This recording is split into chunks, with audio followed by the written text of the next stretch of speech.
Welcome to Breaking the Line, the ECNL Podcast, a bi-weekly look at all things related to the growing elite clubs nationally, the ECNL. For more information on the ECNL, visit us at www.theecnl.com. Now, here's your host for Breaking the Line, the ECNL Podcast, former U.S. Soccer press officer and longtime soccer broadcaster, Dean Linke. I am Dean Linke, and on today's show, we visit with three new clubs that will enter the ECNL Girls platform for the 24-25 season. And we'll hear from all three. That includes the Philadelphia Ukrainians, represented by Joe Nemzer. All you can ask for in life is an opportunity for our players. Now they have that. They have the opportunity to showcase themselves, and that's what the ECNL provides. The Nationals SC out of Detroit, represented by their founder, Gronthik Chatterjee. Being on the inside of it, on the boys' side of it, and seeing the alignment of values, I think that's probably one of the biggest things. And the Colorado Rush back in ECNL Girls as we visit with their executive director, Mark Hiemenz. The excitement, the enthusiasm, the positive vibes that we have within our club. Also the appreciation of Ralph and Christian, seeing the positives that we can potentially bring to the table. And Russell Finch, their Girls Academy director. We're also very humble. That's one of the biggest traits for any player or any staff member, is to show humility. And there's an abundance of it coming in the door, and we couldn't be more excited to get into the platform. So you got it, Joe Nemzer from the Philadelphia Ukrainians, Gronthik Chatterjee from Nationals SC, and from the Colorado Rush, their executive director, Mark Hiemenz, and their Girls Academy director, Russell Finch. We'll hear from all of them after this message from the ECNL. As the game continues to evolve in the United States, the ECNL remains the standard of excellence in youth soccer. The Elite Clubs National League has grown to include over 200 clubs and nearly 50,000 players across the country, with a robust competition platform for teams, educational resources for coaches and clubs, and unparalleled identification and development opportunities for players. Alongside its member clubs, collaborating to create a better future, the ECNL continues to raise the game every day. The ECNL is more than a league. Welcome back to Breaking the Line, the ECNL Podcast. Once again, here's Dean. Welcome back to Breaking the Line, the ECNL Podcast. As I just said, in a smaller version, in the open, the ECNL Girls is excited to announce the addition of three new clubs to the ECNL Girls program for the 2024-25 season. The Colorado Rush for the Texas Conference, the Nationals SC for the Midwest Conference, and Philadelphia Ukrainians for the North Atlantic Conference. Acceptance into the ECNL Girls was based on the competitive performance of each club over the past years, an assessment of the markets in which each club was located, as well as to optimize the competition framework within these three ECNL conferences. All three clubs have a history of winning championships and developing talent into both the collegiate and professional levels of the game. In addition to joining the ECNL Girls, all three clubs will also be joining the ECNL Girls Regional League, fully aligning themselves with the ECNL pyramid. Quoting ECNL Girls Commissioner Ralph Richards, and I quote, "Over the past 3 years, the ECNL has promoted 18 clubs from the ECNL Regional League into the ECNL Girls based on their performance." Ralph continues, quote, "This year, looking broadly across the ecosystem, we felt that these three clubs merited being added into the ECNL and would be a limited exception to the ECNL Regional League pathway we have established over the past several years." He continued by saying, quote, "We are excited to add these clubs and their teams to the league. The ECNL is committed to creating a robust pyramid and pathway to and between the ECNL and the ECNL Regional League for clubs in every region of the country. We feel these decisions help to finalize that pathway and pyramid and firmly establish the ECNL and the ECNL Regional League as the top two platforms in competition and showcasing opportunities in America for girls soccer." The three clubs, again, are the Colorado Rush out of Littleton, Colorado, the National SC out of Detroit, and the Philadelphia Ukrainians out of North Wales, Pennsylvania. On today's show, we'll have Gronthik Chatterjee from Nationals SC, Mark Hiemenz and Russell Finch from the Colorado Rush. And we start with Joe Nemzer, a man who I know through his wife from the Philadelphia Ukrainians. Joe is the technical director for the Ukrainians, and I welcome him now. Welcome, Joe. Sorry to give Meg Nemzer some credit, but she's the new coach at Maryland. I've been at the Big Ten Network since day one, and so that's how I was able to meet you, which is great. And I know that you're super proud of Meg and the baby girl, and you got one on the way, right? That's all right. Baby boy coming early April. Wonderful. So it's a boy already. All right. Congratulations to you and Meg. And your daughter's name is? Bethany. Bethany. Okay. Awesome.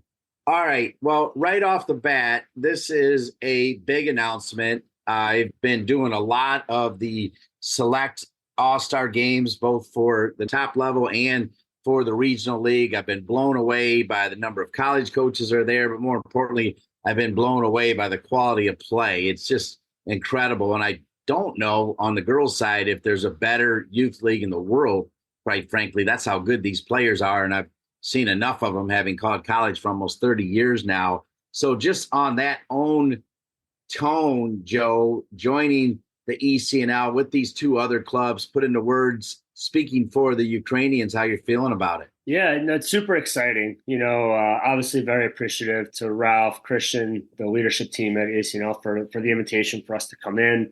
As I told our families, I think one of the biggest things as you sort of grow as a player is that, competition ultimately breeds development. And I think the more you can compete, the more you're going to be able to grow as a player. I had a very brief stint as the ECNL director at Arlington.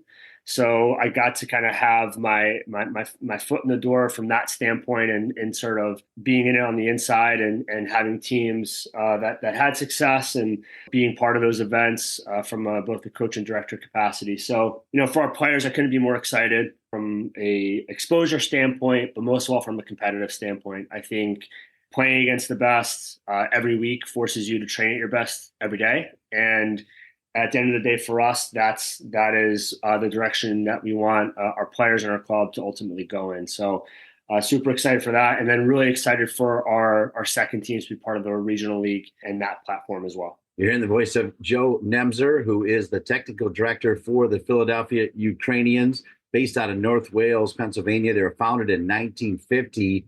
The Ukrainians have had two Girls Academy National semifinalist teams and sent 6 teams to the GA Champions Cup over the past 2 seasons.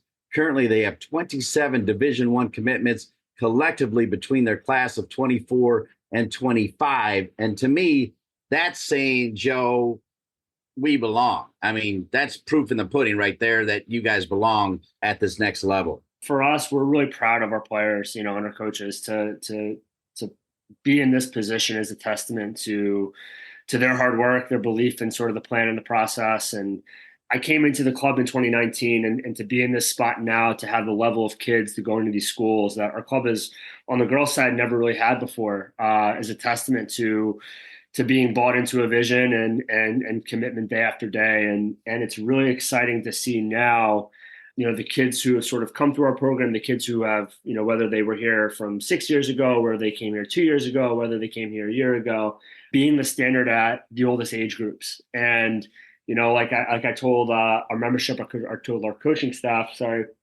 is, for us, it's not just being part of the league. It's also being able to impact the league, being able to compete once we're part of the ECNL. And that was something that's really important to us. And I feel like we've proven over the last several years that we're a club that can play really good soccer, that we have a proven pathway, the ability to kind of send our kids to the next level. But also now it's the ability to play against other like-minded clubs consistently, not just at events, but also in our conference. The North Atlantic Conference in the ECNL is extremely competitive. We're excited to put our foot in the door and play against some of these really exceptional clubs. You're hearing Joe Nemzer, the technical director with the Philadelphia Ukrainians, one of 3 teams announced entering the ECNL girls at the highest level. You had some really good quotes in the release, but I just want to read your last sentence in there and get a comment on it. And it's actually 2 sentences. You said, "We will embrace this opportunity to compete against some of the nation's best clubs, both within the North Atlantic Conference and on the national stage. Dating back to our start in 1950, the Philadelphia Ukrainian Nationals is one of the nation's most historic clubs, and we can't wait to begin writing our new chapter as members of the ECNL. I like that quote, Joe, because I think if you're honest with me, you're going to tell me, yeah, we're happy to be there, but guess what? We're not just happy to be there. We want to make some things happen. Is that fair to say? Yeah. Yeah. I mean, at the end of the day, one of the things that drew me to our club is our history. What a lot of people don't know is our club has won four U.S. Open Cup titles. There's only one other club, Bethlehem Steel, who's won more. We're tied with Chicago Fire, Seattle Sounders, and Sporting Kansas City with 4 U.S. Open Cup titles. We're a club that has a lot of history and tradition and a lot of success. We played against Manchester City, Manchester United. This is like dating back to the 60s and the 70s. In this area in the Northeast, whether it's Philadelphia, New Jersey, New York, everyone who grew up in this sort of area of the country, these clubs are all over. And what you've noticed with the landscape changing over the last 30 years is there's a lot of new. And so being able to come to a club like this, a club that if you grew up in Philadelphia, you knew the Ukis, whether you had a parent who played there or a coach who played there, there are clubs like this all over this market. And to be able to come into this environment and play for something a lot bigger than yourself and play for a club. When you walk in, we have a clubhouse right next to our field that has trophies and banners from people that played in the 50s and the 60s. Incredible history and tradition. Kids see that and they get to write their story within a much larger narrative. And, coming into this league, I truly meant like being part of our club. Every kid that comes through our doors, is writing their name in a history book. And these girls will not have this opportunity to be able to do the same in the ECNL next year. And it's unique. Right now in youth sports, it's all about new. And so to be able to be in a place that has such a lineage, such a history, I personally, I know myself, our directors, our coaches take a lot of pride in man, this club goes back so long that, we want to continue writing the story. And that's something that's really important to us. So let's dive in a little bit on that history. And I know that you haven't been there that long, but are there some either men or women, some, truly special players that have made an impact, perhaps at a big college or wearing the red, white, and blue over the last 54 years that come to mind right away, Joe? Yeah, I mean, it's unique. I think on the boys' side in particular, recently, we just had Josh Jones, who's currently at Louisville, who's drafted by Real Salt Lake. We've had players that have come through our youth system that have gone on to whether it's other academies or whatever it might be, but Nick Sesak, who's at Inter Miami, Ramsey Kwasumi, who's was at Louisville last year. You have people that have come through and really sort of have, established themselves in the next level. I think what makes it really unique for us and what really drew me here in 2019 was the girls' side was we had a very strong youth pool, but by the time they got to 11-11, it would start to dissipate a little bit. And now we're at a stage where, you have Amaya Raghunandanan who played for the U20s in Jamaica, who's going to be playing at the University of Michigan. You have, 2 of our 09s that were, called into a regional national camp. You have 2 of our 10s that are getting called into U14s, and being able to kind of set that table is really exciting. So while we've had so much history and success, there was I would say a brief spell, and I would say probably the 90s and early 2000s where we were predominantly a youth club.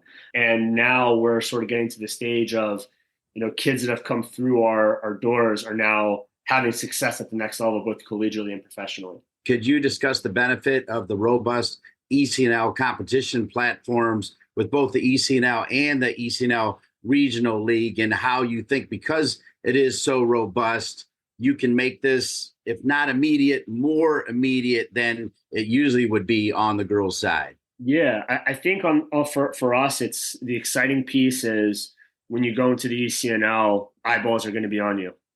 And I think at the end of the day, for our players, that is the be all end all. And that's what the ECNL really has done an amazing job of providing its athletes, is you're going to be seen.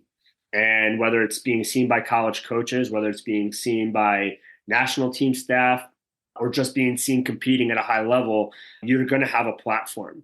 And as we kind of go into this next wave of where youth soccer is and where it's going, a lot of it is about, how do you put your players on stage? How do you put them in positions where they can be noticed for their development, their effort, whatever they're doing to achieve the destination they ultimately want to get to? For us, which I'm really excited about, is having our second teams now play in the RL. I've seen the benefit of that firsthand being at Arlington, of what, an RL platform can do for a player that not just is developing, but also now it needs to be seen by certain schools. And, we had a kid at Arlington who I'll never forget, and I used this story with someone at our club the other day, who was an RL player for a year and did well, had eyeballs on her, and then got better and better and better, played with the first team, and now she's going to play in an Ivy League school next year. So that's what the ECNL does. It's not just about a specific type of player or a specific number of players. If you play part of this league, you get eyeballs on you, and it's up to you as a player what you do with that opportunity. And that's what was really exciting to me when we talked about as a club this possibility of going into the ECNL. It was a no-brainer from the standpoint of being able to put our players in a position to accomplish what they want to accomplish within this game. You're so right about the eyeballs. For me, it has been so refreshing, almost full circle. Somebody that started with U.S. Soccer in 1989, and now to go to these events and see coaches that I cover their games for on the Big Ten Network and other networks, and then to actually on the select national games, both for on the national side and the regional, to have players playing in the game that were the daughters of the original Carolina Courage back in the early 2000s. When I called those games, I found it as a broadcaster an incredible experience. And I'm even headed out to Davis, California, and going to catch a red eye back to start my 18th season with North Carolina FC, because I find these select games and the atmosphere around them, and like you said, all these college coaches, I find it just invigorating, Joe. Yeah, as someone who's spent time in the college game and obviously been around the club game for a while, being able to see what a kid can do under pressure, I think really reveals what they're about.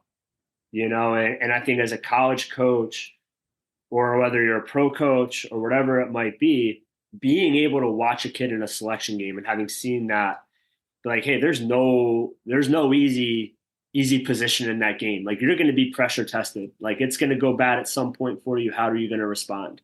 And I think that's what a lot of college coaches want to see. Like, it's very easy, when you're, the best player on the field, to go through the motions or to do certain things. When you're playing in those type of games and the player you're playing across from is the same athletically, the same technically, and you got to compete, people will know what you're about. And not many kids get that opportunity on a consistent basis. And I think that moment, that stressor of me versus you, I have to find my edge. I have to work through this game and find my edge, I think is what makes it really, really unique and special. And, I use this example with our players. Several years ago, I spent a year working at Sky Blue, which is now Gotham, and I got to work with Carly Lloyd. And Carly Lloyd, for 80 minutes, things could not be going right, but she could figure it out for 90 seconds and the game changes. And that's what a selection game forces you to figure out, is like, hey, like, how am I going to figure this opponent out? How am I going to go through sort of the hard elements of a game and eventually get to a place where it works? And you're not going to get that in a lot of places. And so that's the exciting piece when you see those games and you see the players compete in that environment. That's what I love, because that's where you learn a lot about somebody.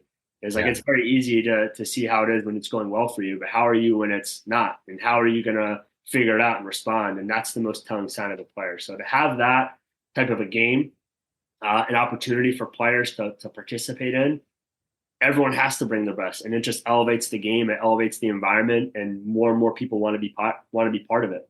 Absolutely splendid answer. And I felt all of that answer in how I feel when I call those games and interact with the players. We're going to take one quick break, come back and get to know Joe Nemzer just a little bit better. The Philadelphia Ukrainians, one of 3 teams headed in to the ECNL, just announced a week or so ago. So glad to have all 3 of them represented on this week's edition of Breaking the Line, the ECNL podcast.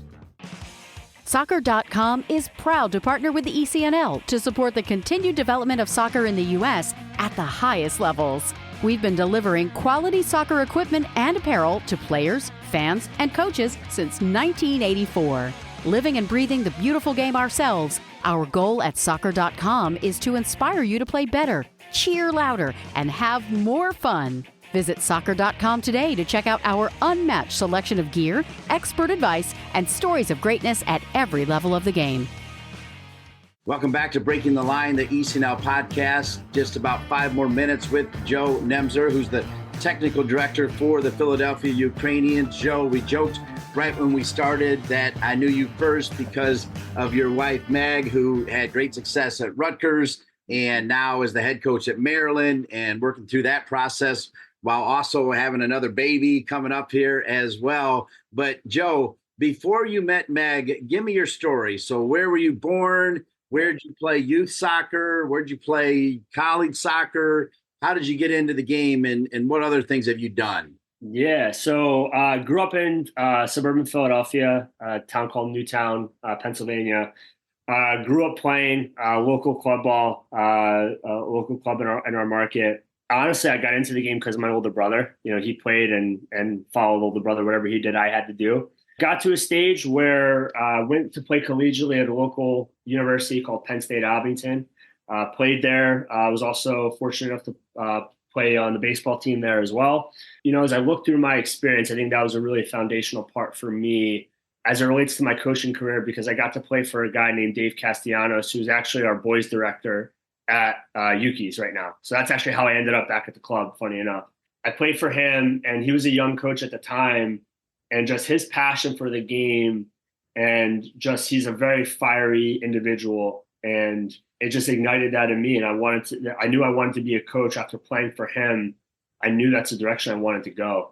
And, you know, I remember my senior year of college talking to him about, hey, I think I want to go this route and I want to pursue, you know, coaching at the next level. And I remember him telling me, he's like, you're going to have to sacrifice a lot and you're going to have to, you know, do certain things. And, you know, it's not going to be easy. And I remember being I wanted to have the impact that him, my college baseball coach, who's actually his daughter plays on our own nines, Joe Pavlo, the impact that they both have had on me, I knew was something that I wanted to do for a next generation. So funny enough, got offered a job in June of my senior year of college to go coach at the University of Alabama in Huntsville. D2 was a GA on the men's and the women's side, and was there for about a year. My boss at the time, Tafadz Wazienge, who's now the coach at Barry University in Florida, he got a different job. So I ended up going to get another GA position at a school called Ottawa University in Ottawa, Kansas. NAIA program. Was hired by a guy named Craig Shaw, who's become not just a great friend, but a big mentor of mine. Craig then got another job. We won a conference title at Ottawa. Craig got a job to start a program called Fort Hays State University in Western Kansas. We got there in 2011. And in our second year from starting the program, we won a conference title, went to NCAA tournament. And then from there, I met another person who became my boss at Central Michigan University, Peter McGahee. I was at Central Michigan University for about 3.5 years. Just an amazing experience, different part of the country. For me, that was like a really core experience for me from a professional standpoint, because I got to be trusted with things that were high level that I hadn't been at the time, whether it was organizing sessions or recruiting.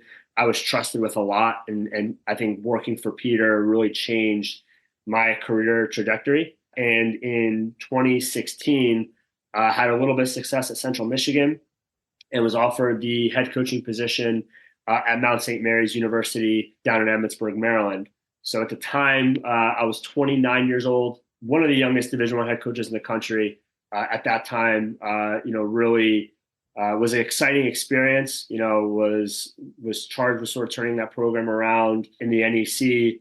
Immersive experience, difficult experience, but I learned a lot about myself being there in a school like that, where you have to have the right players, the right staff. I got to meet a lot of coaches that helped guide me in the right direction. Was really, really fortunate. In 2017, I ended up meeting Megan at a ECNL recruiting event, funny enough, down in Florida. I told myself I'm gonna try and talk to this girl, and knew who she was, and we just sort of hit it off that weekend down in Florida, and that was sort of it. And in 2017, after that season, my second season at Mount St. Mary's, had an opportunity to go be the assistant coach at Sky Blue, which is now Gotham, and obviously moved to New Jersey. So knew I was going to propose to Meg. I was really fortunate to sort of have that. And then I was also a coach and recruiting coordinator for PDA. So I was there for about a year. The Sky Blue experience was unique, very, very difficult from a standpoint of coaching pros, and obviously the things that we had to deal with off of the field were well documented. But it was something for me that really, I learned the power of the youth environment by coaching at the professional level, if that makes sense. A lot of the players that I worked with, whether it was Shea Groom, Janine Becky, Carly Lloyd, Kaylin Sheridan, players that were tough mentally, that were pros through a very difficult experience. I learned a lot from them. That really shaped, a lot of my experience from a club director standpoint as well. And in 2019, just got married. There was a couple of college positions that had reached out to me about becoming a college head coach again at the Division I level.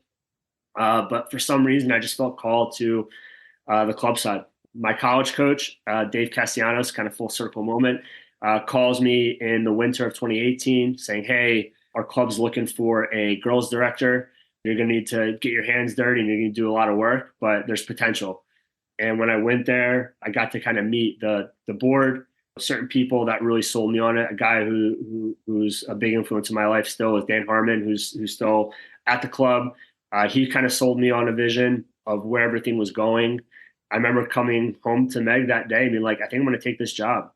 And her being like, I haven't even heard of this place. What are you talking about? And just being bought into everything. And yeah, so was there as the girls director from spring of 2019 to winter of 22.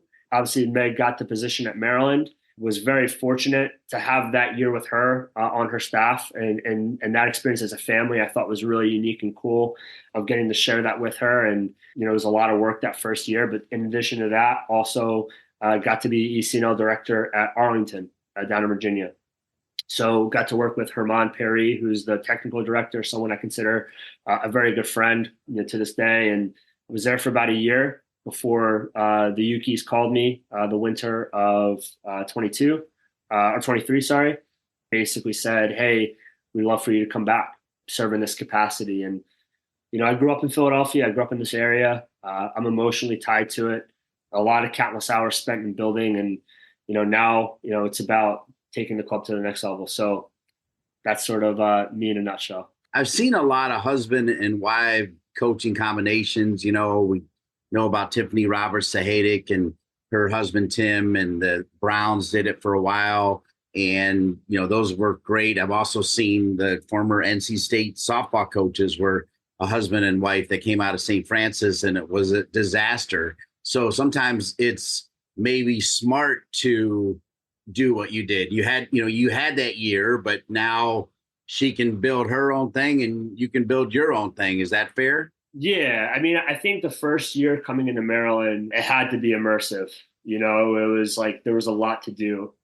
And so when we first talked about, her going down there, we both kind of agreed like, hey, this is going to be definitely not a long-term thing, but just something that we would sort of help, have someone in that's in it with her show, but just sort of, hey, what do you need to get done? And she can trust that it's, getting done, because it's obviously you're building a new staff. And we had to come in, I'll never forget, she had her press conference on a Thursday and we had kids on campus like the next day. And I'm driving around like an idiot. You're like, I don't know what any of this stuff is. We're like, if I didn't know it, it was a biology building. That was how we did it. But it was just one of those things that can't say enough how proud of her I am. You know, she's earned the right to be a head coach, and she's a phenomenal head coach. And as a husband, I'm incredibly proud of her. And for me, it was more like that first year, like, how do I help? How do I, take stuff off of her plate so she can do what she does?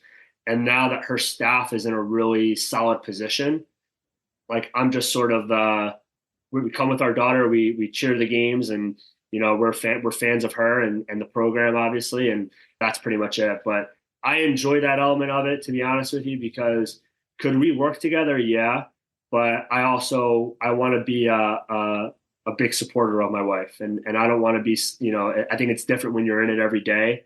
We had hard conversations at dinner about whether it was an opponent they were playing or whatever, but now being able to sit back and say, hey, like, if you want my opinion, I'll give it. But other than that, I support her, and I enjoy that much better than the other way. Real quickly, remind me her maiden name and confirm. I think she played at Rutgers as well, right? And then also worked probably for PDA. I mean, what's her backstory as well? Yeah, so her maiden name's Megan Ryan. And then she was at Rutgers for, I honestly, I can't even tell you how, it was a long time as a player and a coach. And then she was at PDA. Her and Mike, obviously have a very strong relationship. That family is obviously very, very close to ours. And it was a formative experience for her, I think, professionally and personally. And I remember, when we were dating early on, I think, like, when she introduced me to her PDA kids, it was a big deal. Like, it was like, I remember walking up being really like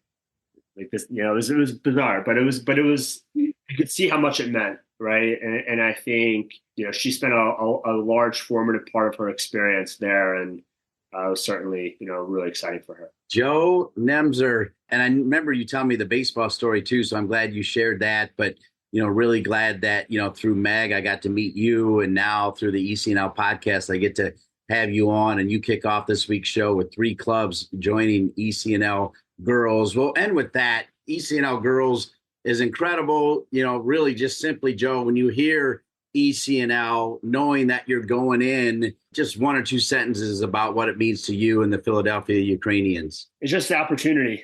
I think that all you can ask for in life is an opportunity. And I think for our players now, they have that. They have the opportunity to showcase themselves, what they can do. And that's what the ECNL provides. It's opportunity to, whatever your goals are collegiately or professionally or whatever it might be, they provide you the opportunity to be able to be seen by the people who make those decisions. So we're really appreciative and excited about being the newest members of ECNL. Joe Nemzer, thanks for being on Breaking the Line, the ECNL podcast, and congratulations on now being a part of the ECNL. Thank you so much, Dean. I appreciate it. 3 new clubs entering on the girls' side of the ECNL. We just heard from Joe Nemzer of the Philadelphia Ukrainians. When we return, we'll head to Detroit Rock City and talk to the Nationals SC and their founder, Gronthik Chatterjee.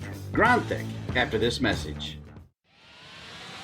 Nike is a proud sponsor of ECNL Girls. Nothing can stop what we can do together to bring positive change to our communities.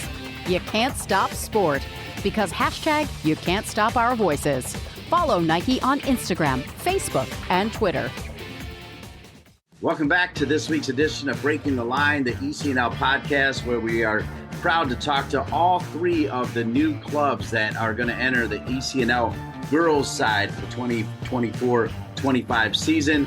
Colorado Rush headed to the Texas Conference. We'll speak to them next. Philadelphia Ukrainians, the North Atlantic Conference. We just got done talking to Joe Nemzer. He was great. And he told us, actually, as we ended, that we were going to love our next guest, as also coming in is Nationals SC out of Detroit Rock City, which I love because I'm from Toledo. He's the president, the founder, the CEO. He heads up the overall academy for Nationals SC. We're talking about Gronthik Chatterjee. And Gronthik, welcome to the ECNL podcast, Breaking the Line. Thanks for being with us. Oh, thank you very much. I'm really, really excited to be here with you, and really looking forward to talking about ECNL and our club, and coming into the league. Well, I love your energy. We were able to kind of do a little debrief before we got started, and you're a passionate man and you bring great energy and you say a lot of nice things too. So I love that as well. I want to start with your name though. It's Gronthik. It's spelled Gronthik. The last name is Chatterjee, Chatterjee. Now, I grew up in Toledo, not that far from Detroit, Rock City, and I didn't run into that many interesting names. That is a fascinating name, Gronthik. What can you tell us about that name and your background, sir? Actually, I'm Indian in background. I was born in Calcutta in India, and our family, as almost everyone that lives in this country, found their way over here and then immigrated over here. So we came to this country when I was about 5 years old, and started out at the University of Illinois, actually. And after a couple of years there, while my dad was doing his degree, his PhD, we moved up to Detroit. And as many people, ended up in the auto industry. My dad took a job with Ford that brought us to Detroit, and that's where I spent the majority of my childhood growing up. Elementary, middle school, high school, university, so on and so forth. And now it's where I find myself, and it's where I've been fortunate enough with my partners to start this club and build this club and provide an opportunity for youth soccer to grow in the community that I grew up in. The club is called Nationals SC. We're here with Gronthik Chatterjee, who is the founder, the president. He's the man with this club. I like hearing names. If you don't mind, tell me the schools you went to and the clubs you played for and even the college you went to. Can you give us some of that? Yeah, sure. Don't know how interesting that is to anyone else, but I'm happy to. I grew up in Southfield, Michigan, and then in Bloomfield Township. I went to a variety of different elementary and middle schools. I graduated from Groves High School. And then went on to the University of Michigan, which when I graduated from business school at University of Michigan, then went on into a little bit of the working world, and entered the New York City, Manhattan, and in the working world there in finance. And then after a few years of doing that, kind of went back to have cleats, will play. Spent my journey wandering around, but always kind of eventually came back to my roots here in Detroit. And growing up here, my journey took me through my local travel soccer clubs, Lakes area Raiders and the little lake communities out here, and then to the Birmingham Blazers, to USL, which was an East Side club, eventually to Vardar, though my team kind of split off from it, but from that area of the world. And then on to University of Michigan, and was fortunate enough to get to play there for my 4 years there. That was kind of the journey, but everything always kind of brought me back here. No matter where I went to go play, trying to pursue that as many young men and now many young women do beyond college. Everything always brought me back here, and that real sense of like wanting to start something. And, I've been really fortunate with the partners that I've had over time. Tino Cicluna has been in this with me. And, from the very beginning, his uncle Paul was one of the first guys that started creating the soccer scene here that we have at the end of the day all inherited here in the Detroit area. He started, one of the first big clubs in Hawks in the Livonia area. Eastern Michigan University still has a Paul Cicluna Field named after him as he started the women's program there. The ODP system on the girls' side, the Detroit Rockers, indoor facilities, all kind of came from that. So Tino and I have been, in this together from basically 2001, building this together. And, our other partners, Nationals as a club was formed with the merger of our club, Waza East, and another club called Nova Gators 6-7 years ago in 2016, that was started by Jeff Hodgson and Jeremy Harkins and Gene Harkins. So this kind of merger of two power clubs in the Detroit suburbs became Nationals right at the moment that the birth year change happened. So this actually allowed us to really much more easily provide a home for all of these boys and girls that were in our club, as we were able to merge a lot of very, very good teams together. That's always a complicated process, but then also began to create the footings for what, Nationals has become. We're a club that is in 5 or 6 different communities around Detroit. large sections from Saginaw to Flint to Lansing to the Macomb, Oakland townships, which are two of the large central and eastern counties and suburbs of Detroit. These are our primary, large bases and homes with 60, 40, 50, teams in each location. And of course, the combination of some of those top players allows our first teams and second teams on the girls and the boys side to compete clearly on a state level, but very much so on a regional and a national level. When you were at Michigan, was it varsity yet? I mean, or were you doing it as Steve Burns was putting it together? Yeah, no, it was right when Burnsley was putting it together. It was all supposed to have gone that way. So in my years, it was still in the club going varsity phase, and we played club teams, all the Division I teams, even Big Ten Division I teams, Ohio State, Northwestern, things like that, Wisconsin, Green Bay, all these teams over time. In addition to all the other D1 and D2s and D3s and NAIAs that were in Michigan and around the Midwest. So Steve Burns put together quite a schedule. I don't know that anyone played more games than us. I think we must have played like 40 games in a fall, which probably not recommended these days, but we played a lot of soccer during the August to end of November period of time. That's for sure. So I got to know Steve really well. I did the first ever game on the Big Ten Network, and this will be my 18th year this fall covering Big Ten men's soccer and women's soccer. And Steve Burns, for a broadcaster, was plug and play. He's like, all right, here's our lineup. Here's how we're going to play. This is what makes this kid special, because he got it. He got, what it meant to be on national television, right, with the Big Ten Network. And he was so passionate. And dare I say, he was so passionate about Michigan. I used to say on the air, and it's probably not true because Woody Hayes was a tough cookie, but I would say on the air that if there's one person in this world that could turn Woody Hayes into a Michigan fan, it was Steve Burns. I mean, that guy bleeds maize and blue, does he not? Bleeds it. And, what great human. I think anyone that has ever, no matter what happened, as a player-coach relation, anyone that ever played for Steve and anyone that has ever been around Steve just cannot deny his passion, what a good person he is, and the fact that he absolutely bleeds blue and gold. Absolutely. That's why he always stayed in Ann Arbor. I'm sure at a certain point in time he had many opportunities, but he chose to stay in Ann Arbor, because he's just part and parcel part of that town. Yeah, and he's back now raising money for the alumni. So he's back working for Michigan again, which is where he belongs, which I love. Yeah. Couldn't think of a better fit for Steve. I'm fortunate enough that I get to see him at alumni days or games, X number of times every fall. So it's always great to see him and talk to him. Oh, sweet. Well, definitely tell him hi and tell Shaka, who's my boy as well, that I said hi. If you run into them, please do. And, we're just getting rolling here as, you're on because you're joining the ECNL and also the ECNL Regional League. So, I mean, just in your own words, as the founder of the Nationals SC, how big is this? How do you feel about it? It's absolutely massive for our club.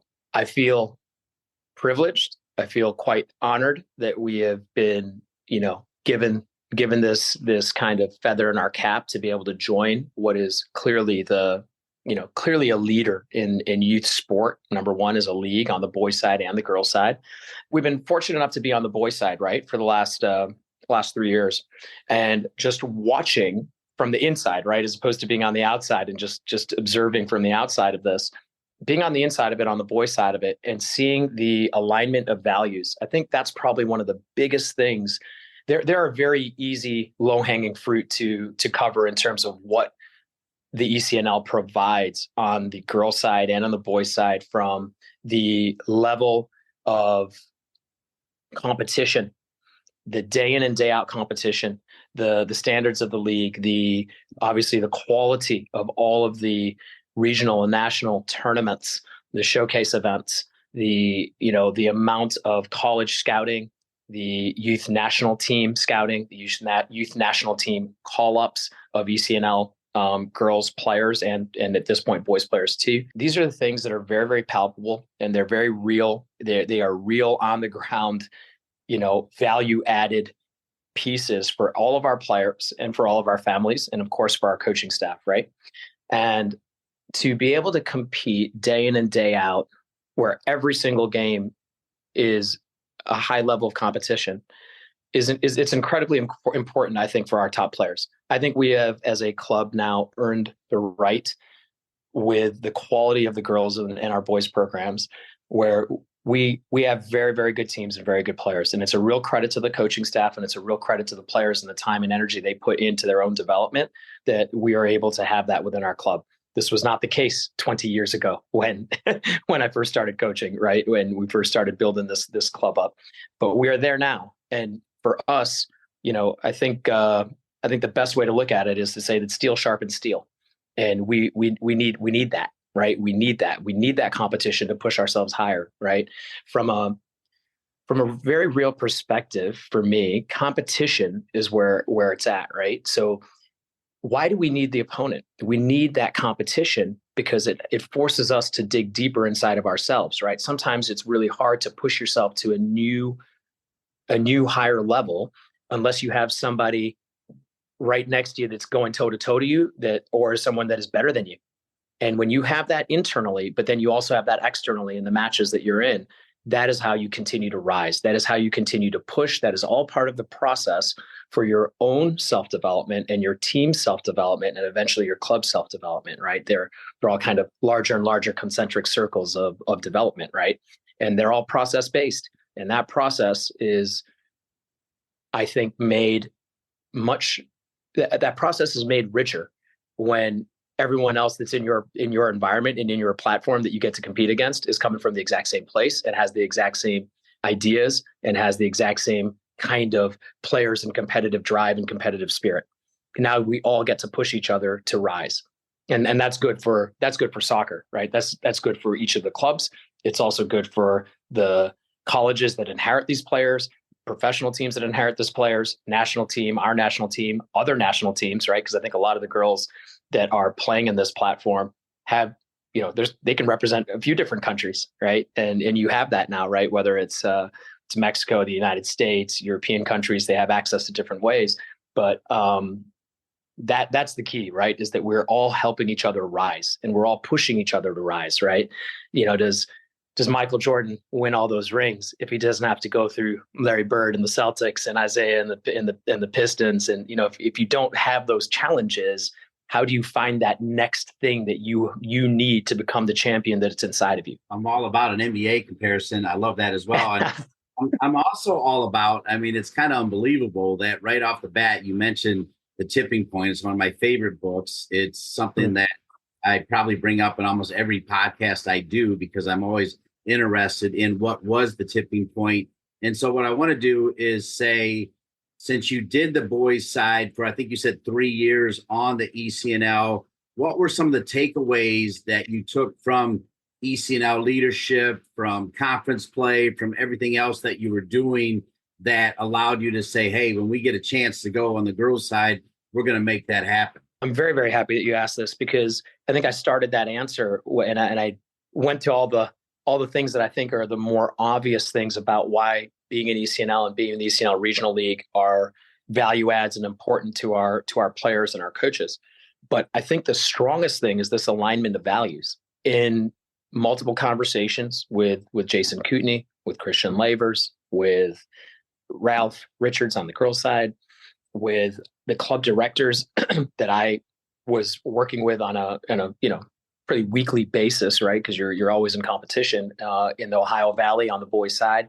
Everyone was in for me, process-based mentality to continue to grow and develop as a club director, as a coach for a particular team. I watched each year the programs in the Ohio Valley on the boys' side get better. I've witnessed that across 3 years in terms of the level of competition, how they were competing, the quality of what they were doing just continued to go up. So it makes for a much richer environment for us to play our internal league games on the boys' side.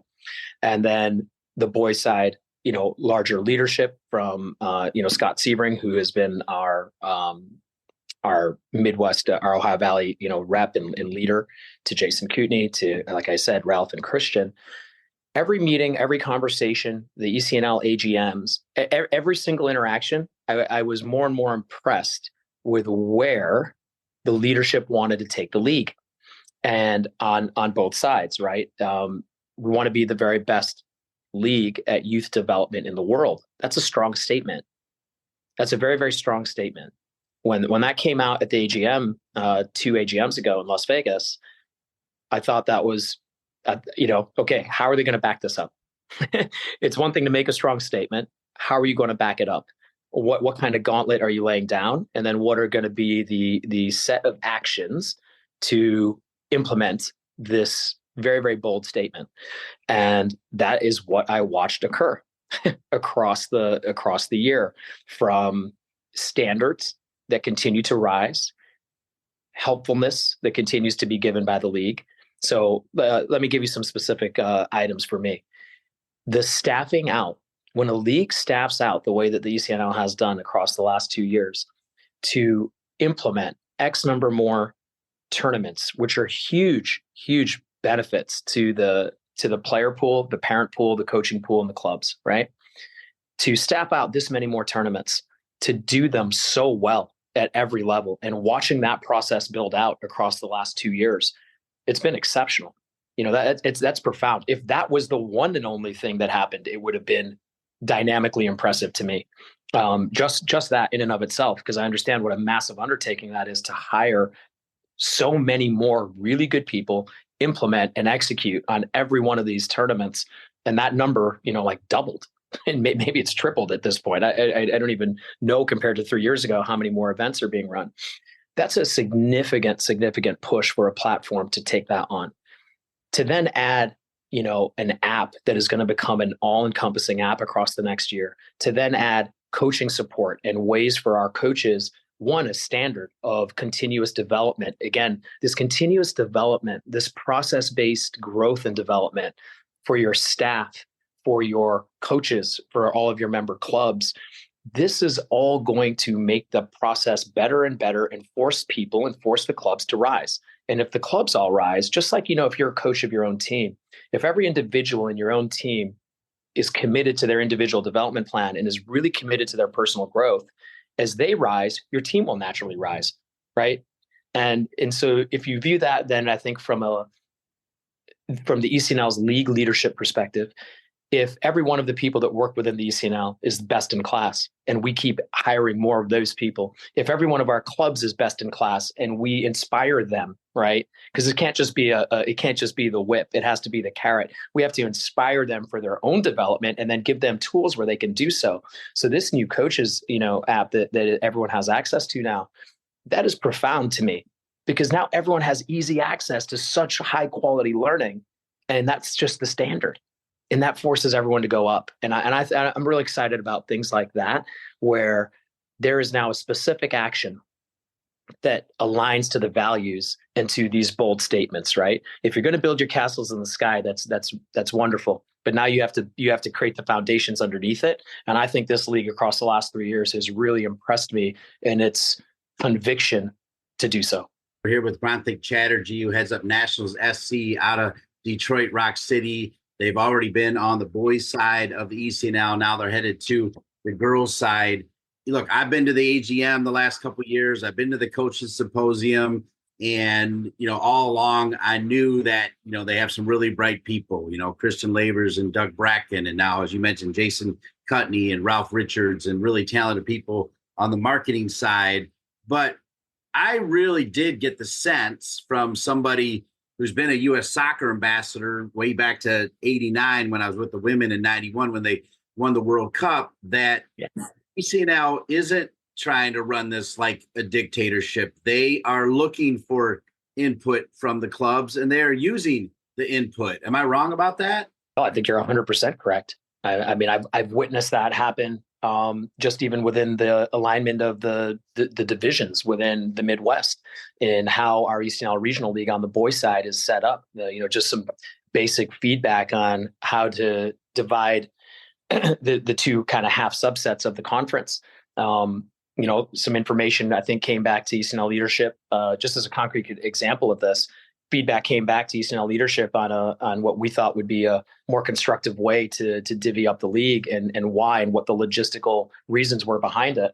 And, zero resistance, just, okay, let's start figuring out how to implement that. And by the next season, it was that way. And so that kind of direct access to giving good logical feedback, them implementing said feedback in such a quick manner, right? Like we provide the feedback one season, next season it's all changed and implemented, right? But I think that that's the case on multiple levels. That's just one small example in one small portion of the country that I happen to be in. I think that's happening all of the time. And I think that good ideas are making their way to the leadership, and the leadership takes on all these good ideas. And as any good leadership group will, we've got 10 good ideas. What are the 4 or 5 we can knock out of the park and actually execute on? And the next 4 or 5, we got to save that for the next cycle. But we are very, very methodically making this through the feedback we're getting, our own ideas. We are methodically and inexorably going to be exactly what we said we were, which is the best youth development league in the world. We're so pleased to be joined by all 3 clubs that are entering the ECNL on the girls' side, including the Nationals SC out of Detroit, Michigan, founded in 2016. Nationals SC captured the GA Overall Club Championship in 2022 and has won the GA National Championship on 8 different occasions. Notable alumni from the club include 2024 NWSL selection, former Michigan State star Celia Gaynor, and 2021 NCAA Division II Player of the Year, Cecilia Steinwasser. And it's always great to have these great players on the men's and women's side that you can say, hey, he's part of Nationals SC. He's part of Nationals SC, right? You've just named 2 of the shining stars on the girls program. Celia and her younger sister Justina played in this club forever. Wonderful, wonderful family, wonderful, wonderful young women. There is a long list. I think, there's so many bright stars and young stars that are rising within the club on the women's side and on the boys' side that we can, I think always reference, right? We've had X number of YNT players on the girls' side, X number of boys that are, just kind of crushing it within, some of the MLS proper academies, whether it's, Philadelphia Union, Sporting Kansas City, Columbus Crew, so on and so forth. And, Emily Matthews has been in our youth national team system forever and is now, finished at Purdue, is going to Michigan State for her extra year. Morgan Roy, who's at Notre Dame, is ACC, like all freshman team, youth national team player for us. Keely Titmus in the youth national team with under 17s. Aubrey Ciampa just got called in. So we love highlighting these really special players that have put in so much into their own careers and their own development, right? And, it's one thing to have a certain amount of, I think, God-given talent, but these young women and the men that are off in these environments, they don't just have a talent. They have true work ethic and self-development and real graft and grit in them to hone that talent. And I think hopefully the club provides them that. The club provides them a daily training model. We stress kind of our club values in general at Nationals and what we try to do, no matter what level you're at, the things that we try to do so that you can really take advantage of and become as high a level of player as you possibly can, depending on your, to a certain amount, your talent, but then also your real desire to graft, your real desire to put work in. And any of these, I think it's always so easy, right? Once somebody has done it to kind of get on the bandwagon. But, I think the real pleasure for me is the fact that you knew all these players before they were anybody that you would know, right? And the process of what they have gone through. No one knows all of the things that Celia went through and all the times that she was facing certain amounts of rejection from colleges, from, not making the team that she wanted to make, and all the fight and just like this incredible journey that she has gone on to, in many ways, earn the respect of her fellow players, coaches, to get to this place where she has now been a drafted player with Chicago Red Star.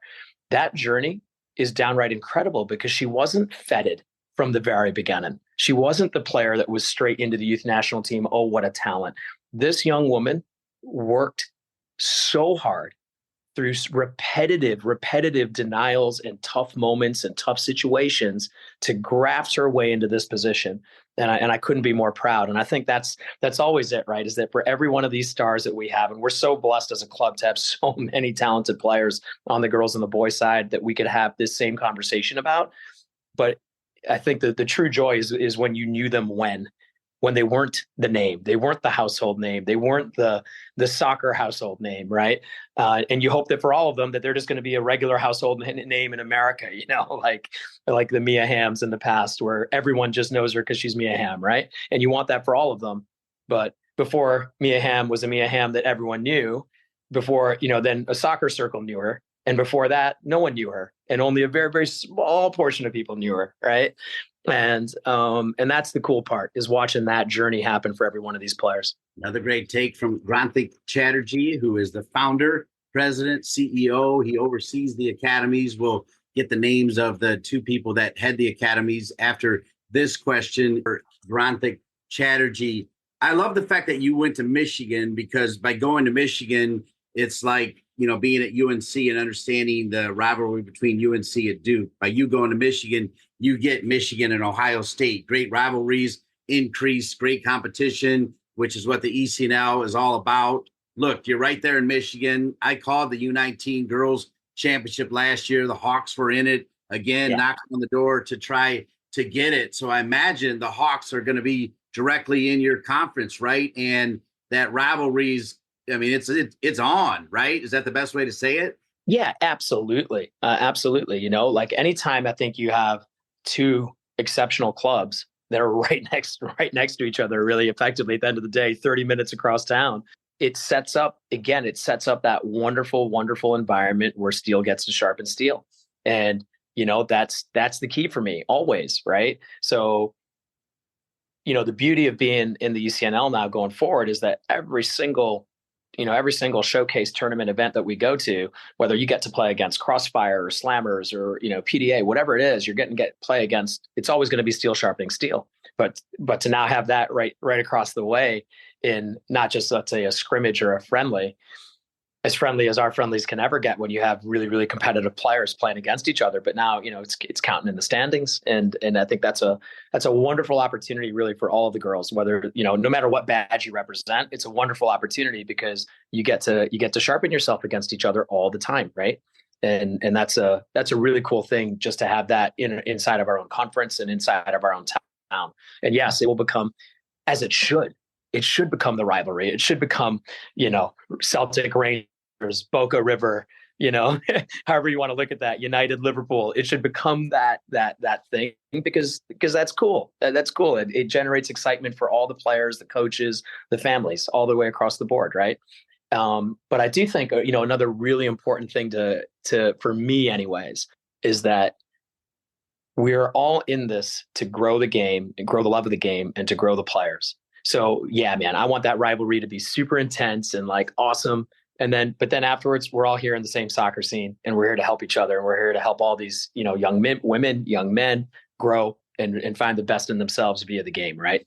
And so, yeah, we want that super intense rivalry on the field, and then we want to collectively work together to continue to make soccer thrive and grow within this country, and obviously within our hometown here in Detroit. I love that answer too. So I'll be curious to find out what the answer to this is.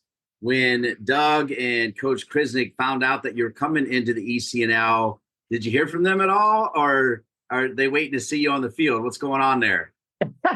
Yeah, no, I think there was some just dialogue. There was dialogue going in and out of it across the last couple of months. So not necessarily like a direct phone call, but yes, obviously lots of conversations leading into it, and they've done credit to them. They've run an excellent program for many, many years, and it's still a top program. And I think that is I think that's another thing that we should touch upon, is that inside of the ECNL, you have such sustained success for some of these clubs. That isn't easy. It's like one of the biggest cliches in sports, right? It's so much harder to defend the title than whatever you thought the climb was to earn the title in the first place. now that everybody's off to knock you off, to stay up there and to stay at a consistently high level for year after year, this kind of dominance, man, you can just look through all of sport that these empires rise, they stay for a little bit of time, and then maybe they drop off.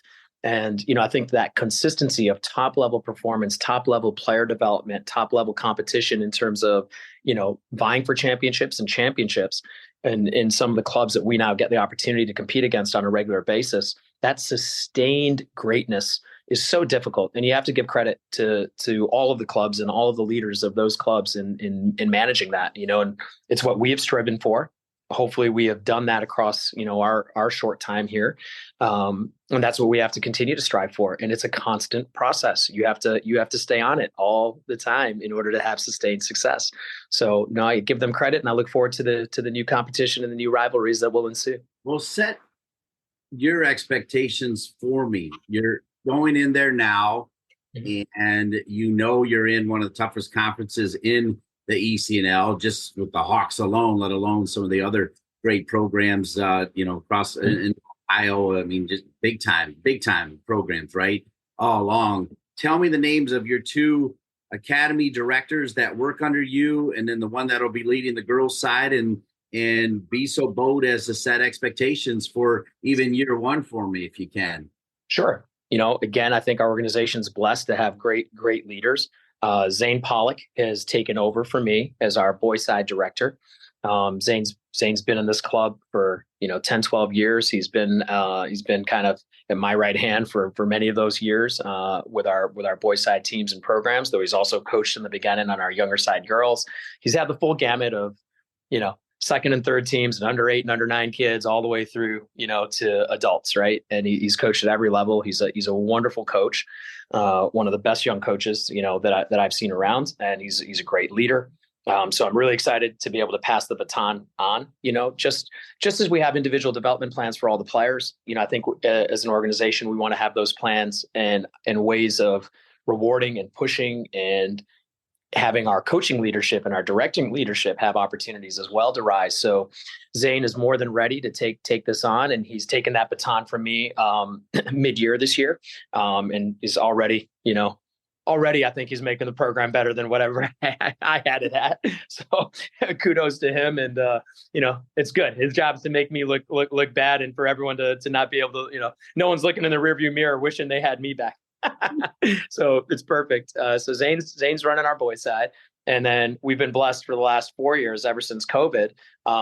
We brought David Robertson on board from Cincinnati, and David's been up here now since that COVID year, and has just been such an outstanding leader for us. Obviously, the quality as a coach, but then also the quality of leadership and just dynamically improving the girls program that, at that point in time, he was coming on board and inheriting the work that, myself and Jeremy Harkins, one of my partners and founders of this club, had put in, and Jeff Hodgson, Tino Cicluna, two of my other partners. I'd mentioned Tino earlier, Jeff as well from the Nova Gator side.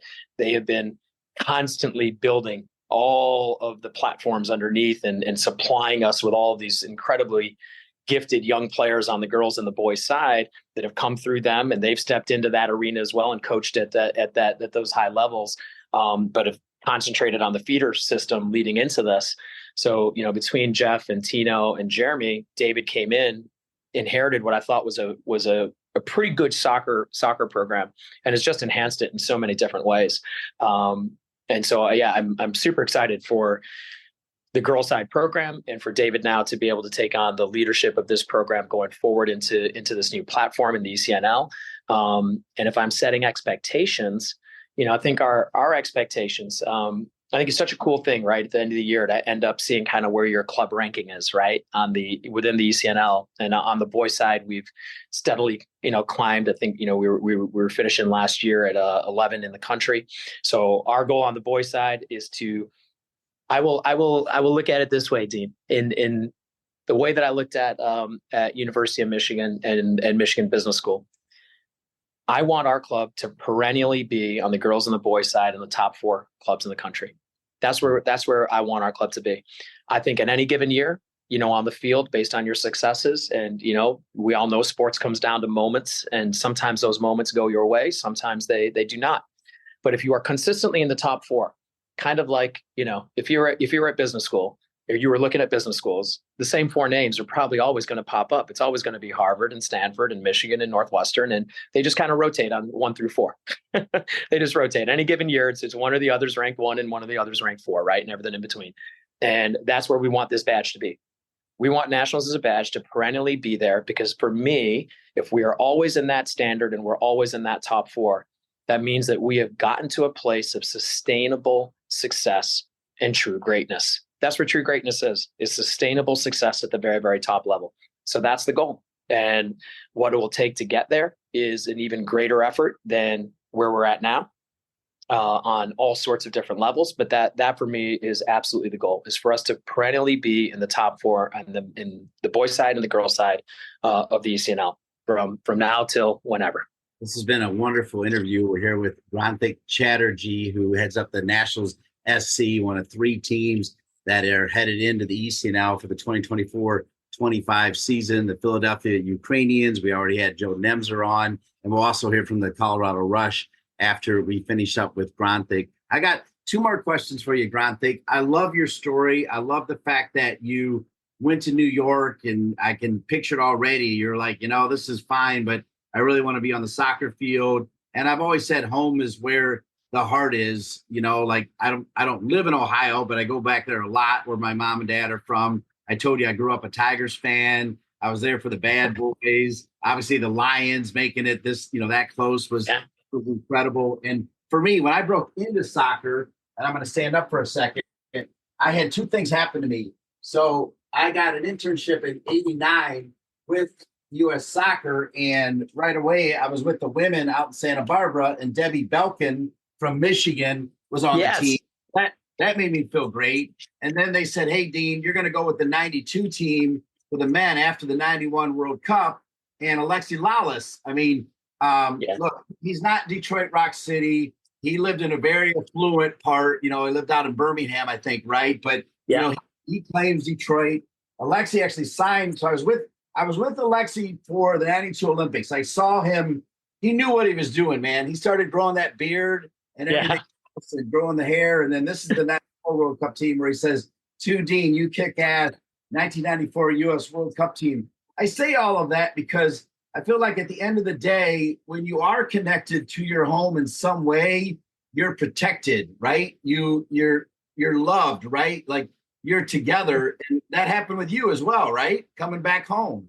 Yeah, absolutely. Especially with soccer, right? And soccer is such a small world, as everyone that's in it knows. And I'm sure this is true for other things. But yeah, coming back home, coming back and building this club here through the network of people that you already knew that were in soccer here. And then, of course, the really great successes on the field that have come from Michigan, right? Whether it's, Kate Sobrero, at that point, that's how I would have known Kate, back then, Kate Markgraf now, and of course, and Alexi Lalas and Brian Mazonoff. And there's this list of Michigan talent over time that's gone on but no matter where you go on to all these successes, I do think that you do feel a real sense of pride of where you're from. Right. And if I can just very briefly touch on that, there's 5 stars in our badge, right? And those aren't championships, as you alluded to earlier. That number, I hope, will continue to grow. So it'll get beyond the 5. So our badge, right? It's the roots and the Detroit city skyline, but the 5 stars in it, I think these are the things that no matter where you're at are always universal. The first star is the player. You have to be whole as a human, and you have to have your own individual development plan and your own sense of self and identity and real desire for greatness. Player. The next thing is the next larger concentric circle in all of our lives, our families.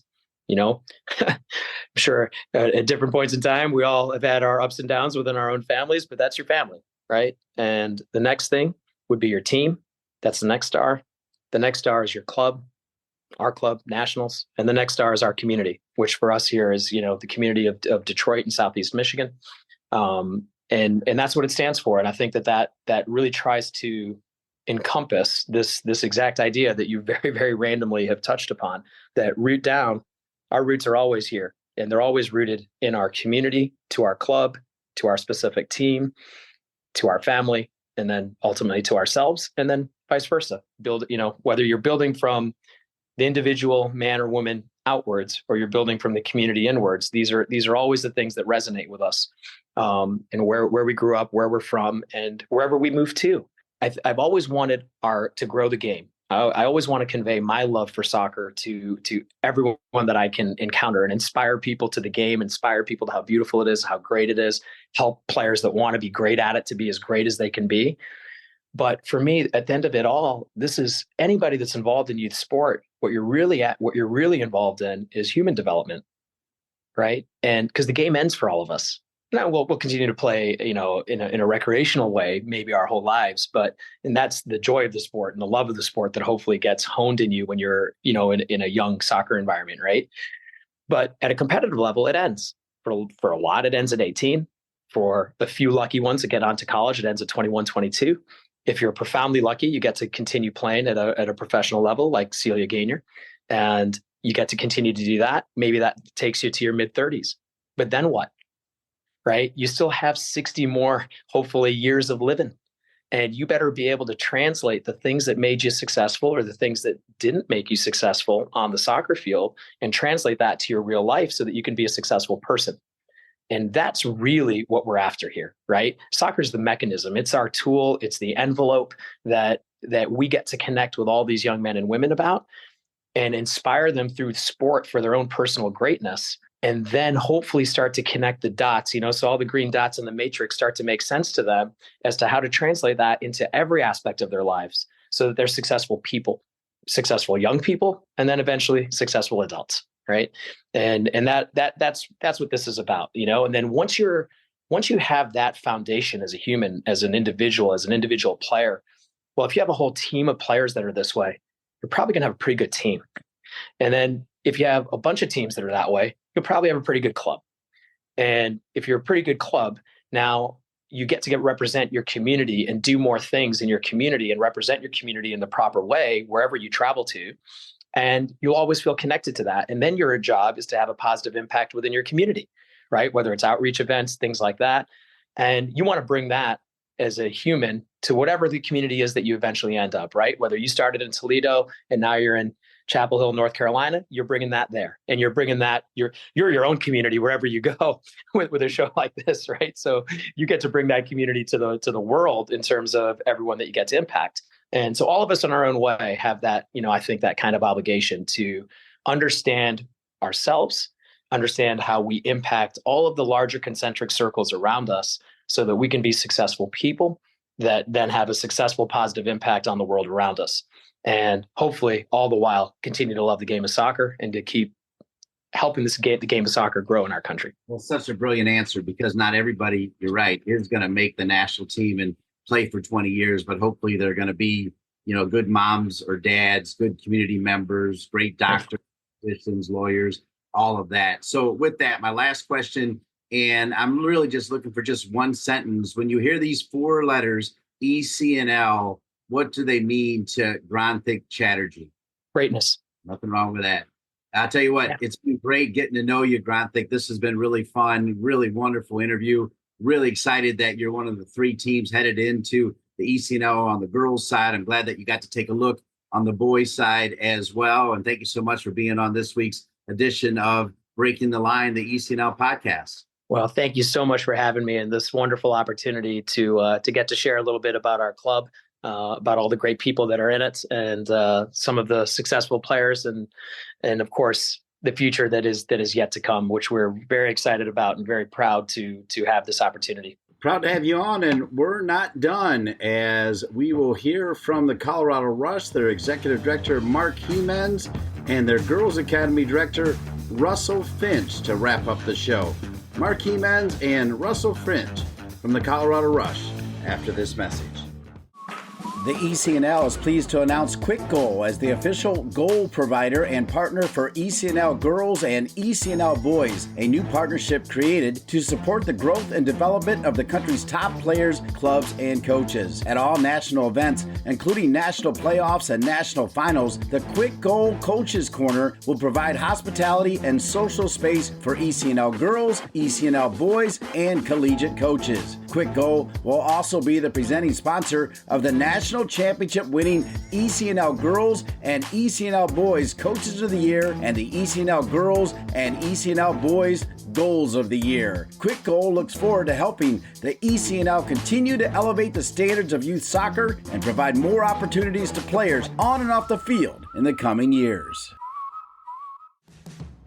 Welcome back to Breaking the Line, the ECNL podcast. As you know by now, the ECNL Girls announced the addition of 3 new clubs to the ECNL Girls for the 2024-25 season just over a week ago. One, the Philadelphia Ukrainians into the North Atlantic Conference. Joe Nemzer kicked off the show talking all things Philly Ukrainians.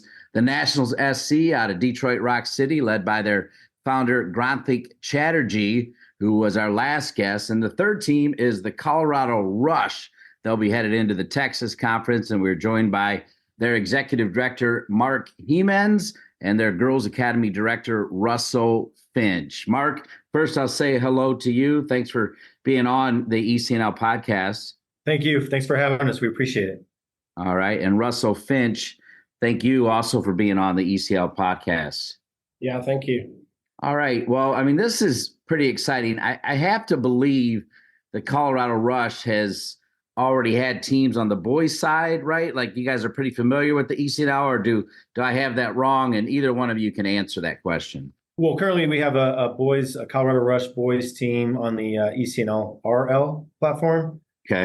And then we recently had a merger with the Be Elite Soccer Club. And so just through that partnership, they actually have an ECNL boys team along with an ECNL RL boys team. So there's definitely some familiarity as it pertains to the boys side, but there's definitely a history on the girls side too that goes way back.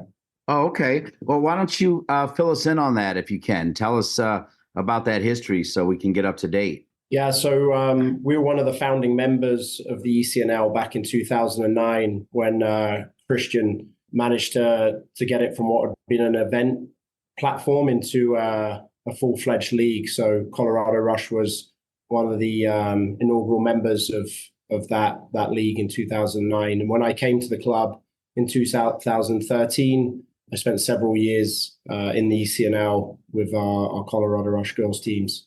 Obviously, with the academy and everything else, clearly you left for a little bit and you have choices, and now you've chosen to come back into the ECNL. So I'd love for both of you to comment on why you want to do that and how excited you are to do that.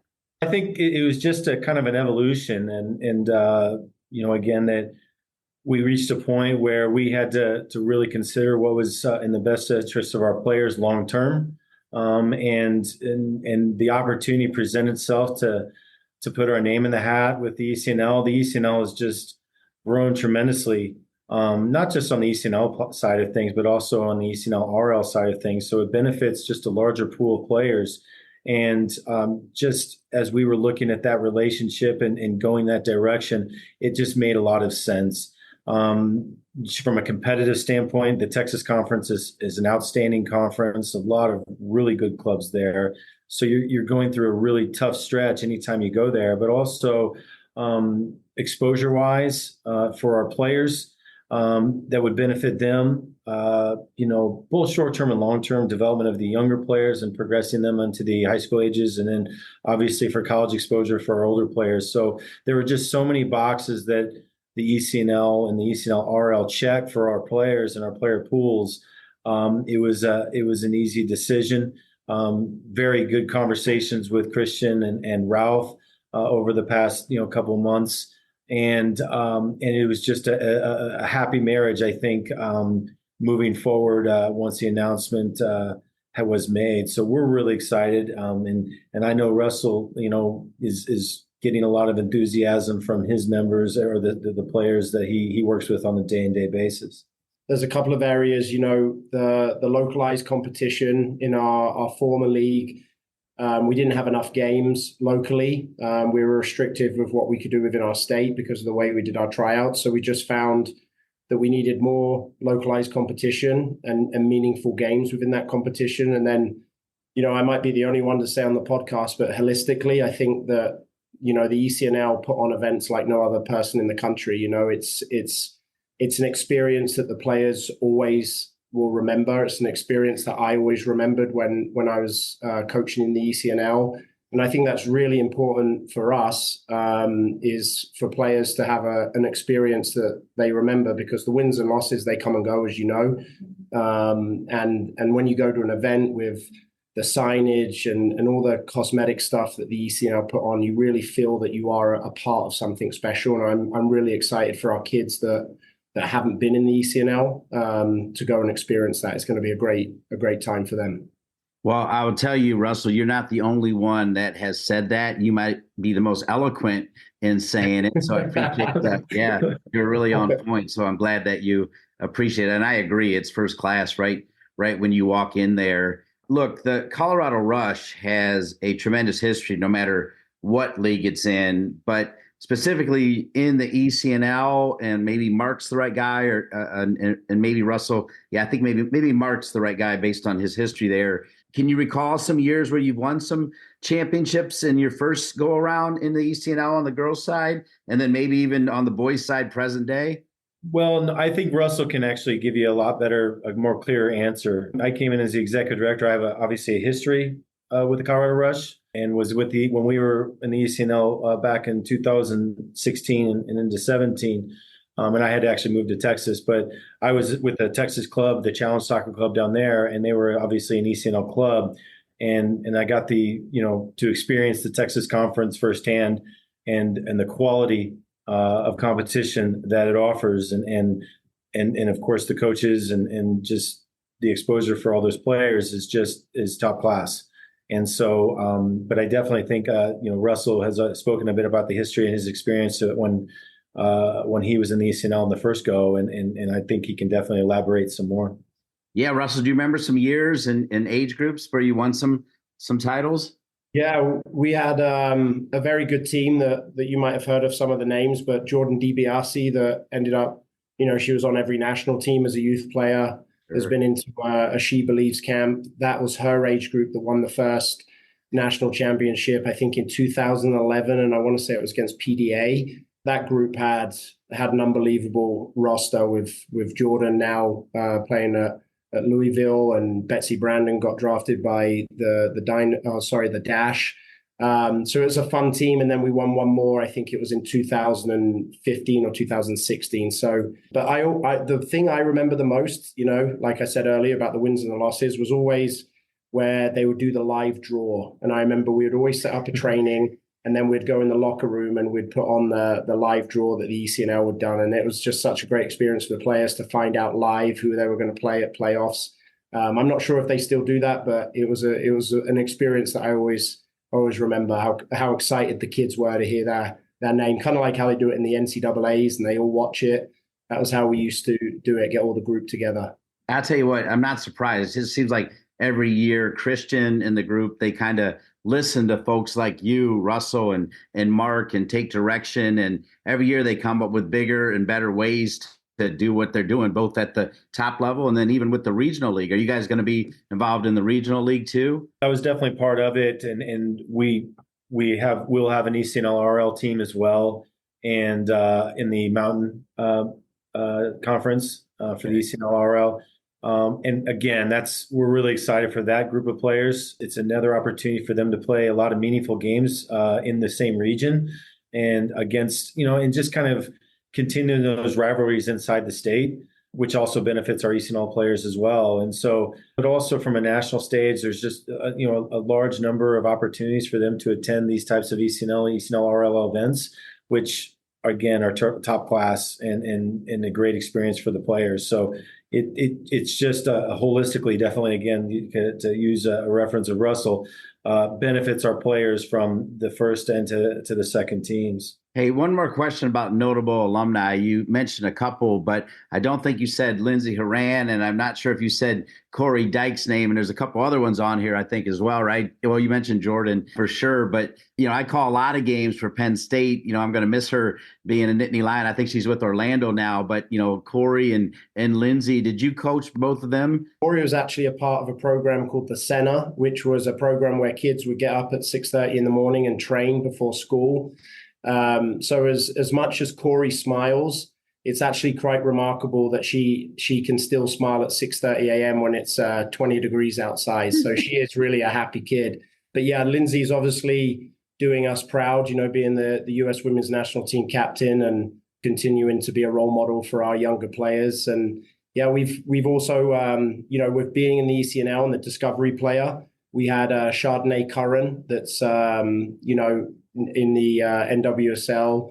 We've had quite a few players from in the Rush organization around the country be Discovery players, and a lot of those alumni have gone on to great things. That's the Girls Academy Director, Russell Finch from the Colorado Rush, one of 3 programs that are headed back to ECNL Girls, which we're super excited about. As we get ready, I think this is an easy question for you guys. I mean, expectations.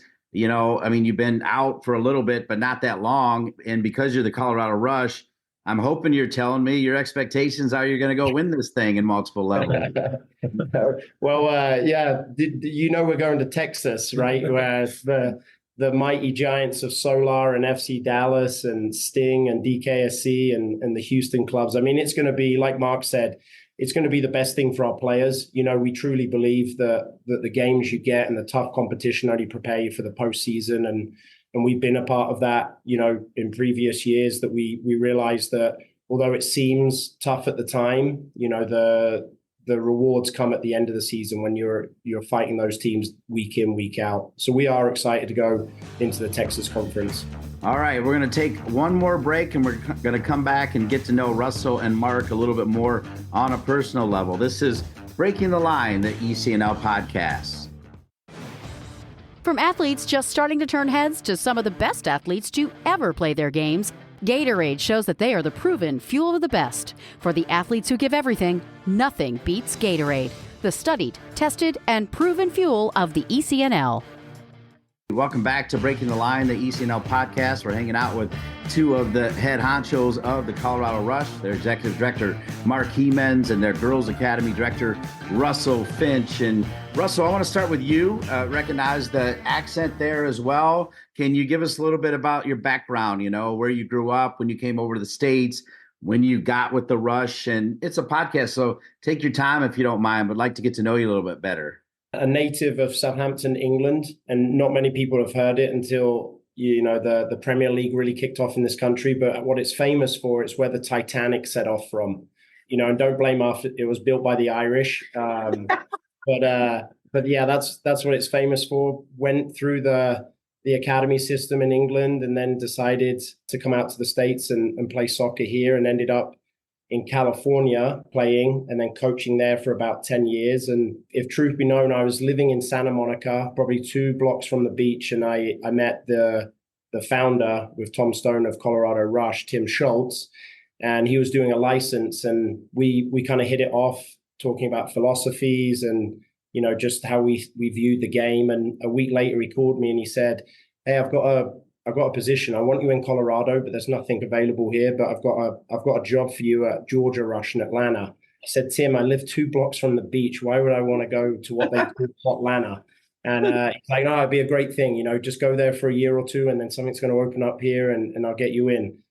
And yeah, I went down in May, down to Columbus. I don't think I've sweat more than that weekend at State Cup in Columbus. And thankfully, after a year and a half, position opened up, and I came to Colorado, and I couldn't be happier. Oh, amen. It's God's country for sure. Wait, where in California were you? And where in college did you go to out there?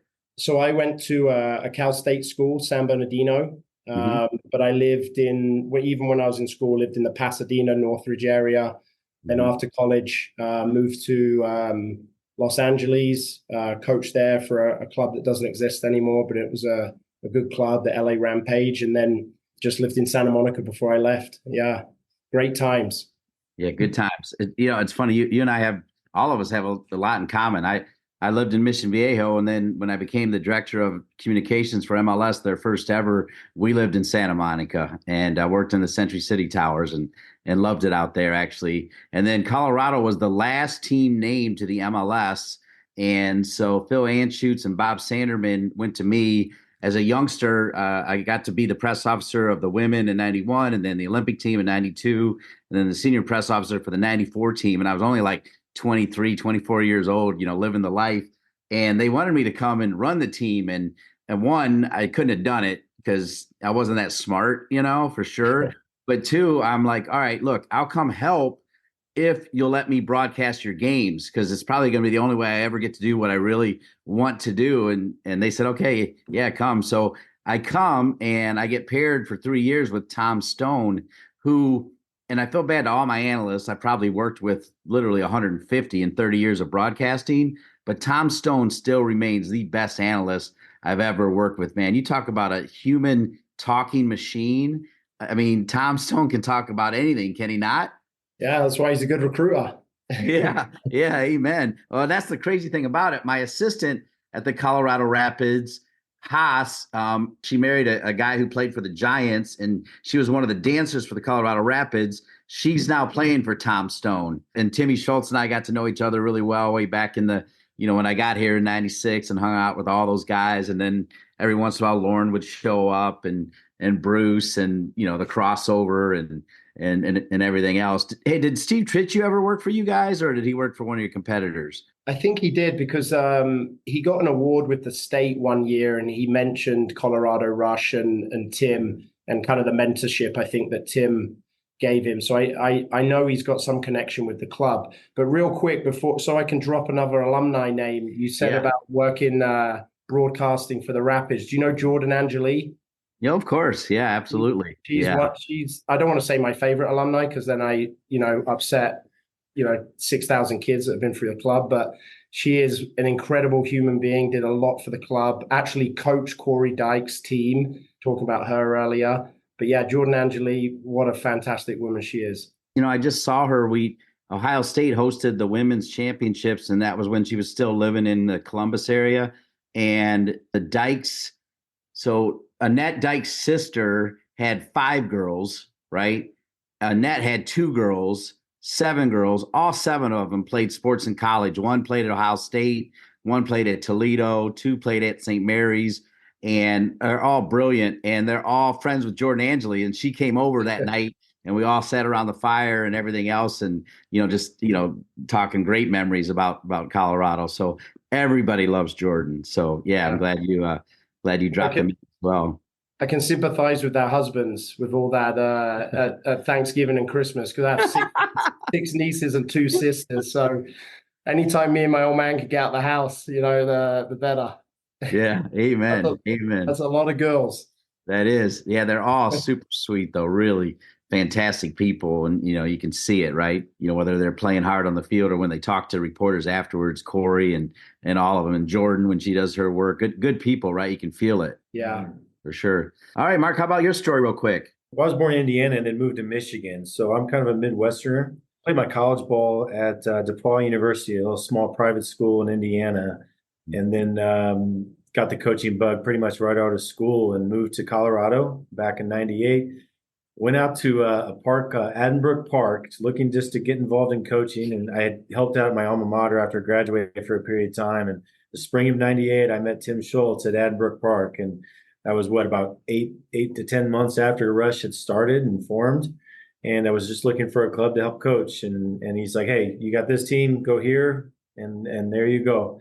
And that's how I started. And then I moved around and then got into college games. So I coached in Minnesota, Montana, Boise State, Nebraska, and Wyoming. And then came back to Colorado Rush and coached clubs throughout those periods when I was in those different towns. But came back to Colorado Rush in 2016. So I knew Russell and I met a lot of the guys then and coached there, worked as a director of coaching with the club for about 2 seasons before I had a death in the family and had to move to Texas.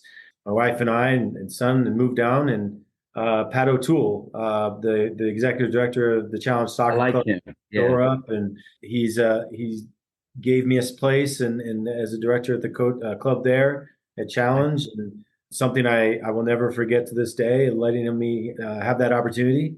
So I worked at the Challenge Soccer Club for a period of time, and then ultimately we were able to find our way back to Colorado. And John Carroll, the president of our club, called me back in September this past year and said, hey, and my wife was actually relocating back to Colorado, and our nieces are now in college. So it was just kind of a perfect storm. And John offered me the opportunity to come back to the club that's meant a lot to me here in Colorado. And I took advantage of it and jumped on and finally got boots on the ground January of 24. And we've been working on this process of Colorado Rush and the ECNL basically since, back in the fall or late fall in November or December. And here we are. So it's been talk about coming full circle. It's been a whirlwind ride, but it's definitely been worth it. That's awesome. But you didn't come back in a small role, though. You came back as, you're the CEO, right? You're kind of running the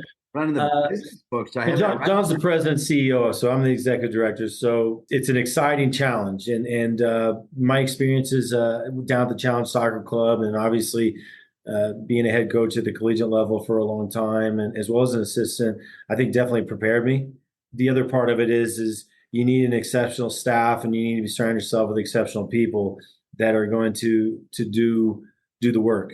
And I walked into a really fortuitous situation with someone like Mike Haas, our technical director, who's he knows everybody, and known him forever. Yeah, and if you drop his name, everyone's going to nod and go, "I know Mike."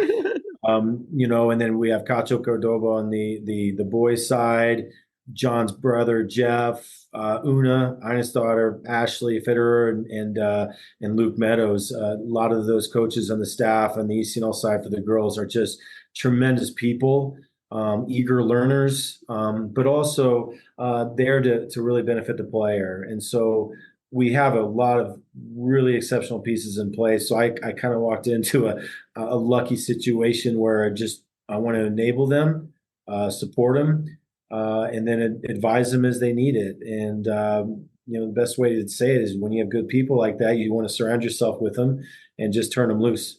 And, I'm excited for that. It's really an exciting challenge, but I think for the staff, they're motivated.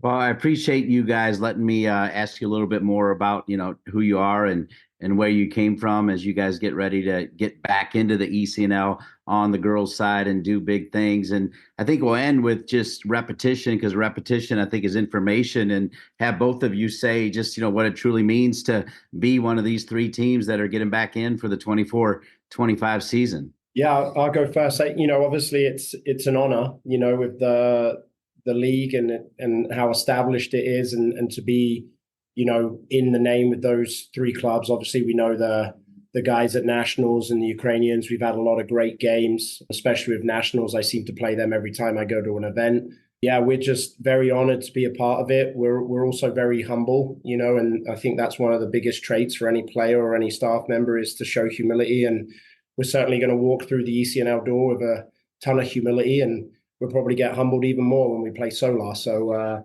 there's an abundance of it coming in the door, and we couldn't be more excited to get into the platform. And an add-on to it is just the excitement, the enthusiasm, the positive vibes that we have within our club. Also the appreciation of Ralph and Christian being open to giving our club an opportunity and seeing the positives that we can potentially bring to the table. Not only within the Texas Conference and in Colorado, but hopefully nationally. It can hopefully shed a brighter light on what the ECNL already is, which is a class organization and an exciting organization where there's a tremendous amount of buzz for the players, and it is player driven. It's about providing these young ladies an opportunity, and that's something that we want to embrace and encourage for our players in the club. So we are definitely excited and appreciative of what we're being given and what the future holds. Two great answers from two great people. I appreciate it. Mark, thanks for being on Breaking the Line, the ECNL podcast. Thank you very much. I appreciate it. Russell, great to have you on Breaking the Line, the ECNL podcast. Enjoyed you, my man. Thanks for being on. I've got one more shout out, if you don't mind. Let's do it. Savannah Coleman, another alumni. Okay. She's at the Washington Spirit, had a lot of adversity with a couple of ACLs, but youngest player to score for the US at 14 and youngest player to score a hat trick in a World Cup. So just wanted to get that one out before I get a text from her and says, why do you say all those alumni and never mention my name? So I've got it off my chest. I'm good to go. Wait, you might want to take one more deep breath. There might be a couple more. Seriously. Yeah, that might be. I'm sure my phone will go off, but I appreciate the time. It's been great chatting to you. Mark Hiemenz and Russell Finch from the Colorado Rush, Joe Nemzer from the Philadelphia Ukrainians, and Gronthik Chatterjee from the Nationals SC. 3 new entries into the Girls ECNL, and all 3 clubs outstanding. That's going to do it for this week's show. I want to thank all the great people at the ECNL, especially Ashley Willis and Andrea Wheeler, and the great leaders that you heard a lot of the people that we interviewed mention as well. I need to thank my producer, Colin Thrash, and of course I need to thank you, all of the great members of the ECNL. I'll see you in 2 weeks for another edition of Breaking the Line, the ECNL podcast. This is Dean Linke wishing you all the best. Thanks for listening to Breaking the Line, the ECNL podcast. For more information on the ECNL, visit us at www.theecnl.com. And if you have a suggestion for the show or a great idea for a guest, please email us at info@theecnl.com. Breaking the Line, the ECNL podcast is an ECNL production. ECNL, more than a league.